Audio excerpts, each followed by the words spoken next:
Good morning friends, అందరికీ 79th independence day శుభాకాంక్షలు. ఈరోజు నేను జెండా ఎలా కట్టాలో చూపిస్తే క్లియర్గా చూడండి ఫ్రెండ్స్. ఇంట్లో చాలామంది డౌట్స్ వేస్తున్నారు, నాకు డౌట్స్ అడుగుతున్నారు కాబట్టి చెప్తున్నాను. ఈ తాడు పైన కింద ఉంది కదా, అది ఒక్కటి కొంచెం జాగ్రత్తగా కట్టాలి, చూపిస్తాను. చలో ఫస్ట్ ఇట్లా పూలు థర్మోకాల్ బాల్స్ అన్నీ వేసుకున్న తర్వాత ఓకే ఇలా ఫోల్డ్ చేసుకోండి ఫ్రెండ్స్. కొన్ని యూట్యూబ్ ఛానల్లో అట్లా ఇట్లా చూపిస్తారు, అట్లేం లేదు. ఎలాగైనా మీదికి పైనకి ఎట్లైనా చేయొచ్చు. ఇలా ఫోల్డ్ చేసుకోండి టైట్. ఓకే ఇలా ఫోల్డ్ చేసుకున్నారు కదా. ఓకే ఫోల్డ్ చేసుకున్న తర్వాత ఈ మడత పెట్టడం మాత్రం కామన్. అదే మడత పెట్టాను గట్టే గట్టే టైట్ టైట్ టైట్ పెద్ద కొంచెం పెద్ద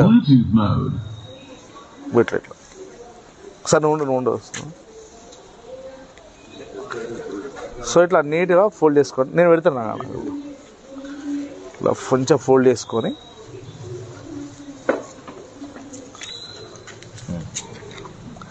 ఫ్రెండ్స్ ఇట్లా ఫోల్డ్ చేసుకున్నాం కదా. ఈ ఫోల్డింగ్ అనేది చాలా చాలా ఇంపార్టెంట్, ఎవరు మిస్ చేయకూడదు. ఓకే సో ముందుకు అచ్చా ముందుకు. ఇప్పుడు ఈ ఆరెంజ్ సాఫ్రాన్ కలర్ ఉంది కదా, ఇది పైనకి ఉంటుంది.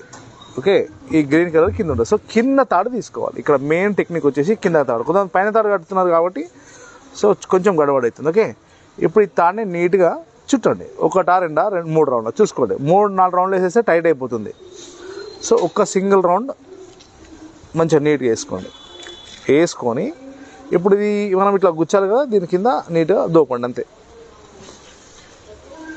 కొంచెం దోపి గట్టెలాగారనుకోండి మన నీట్గా ఉంటుంది. ఓకే సో చెప్పాను కదా ఆరెంజ్ కలర్ది పైన ఉంటుంది. ఇప్పుడు ఎగిరేసి నార్మల్ టైంలోనేమో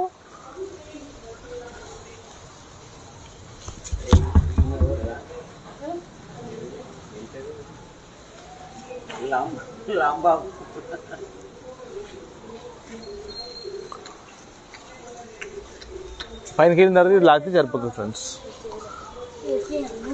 ఈ విధంగా మనం జెండా చాలా నీట్గా కట్టుకోవచ్చు.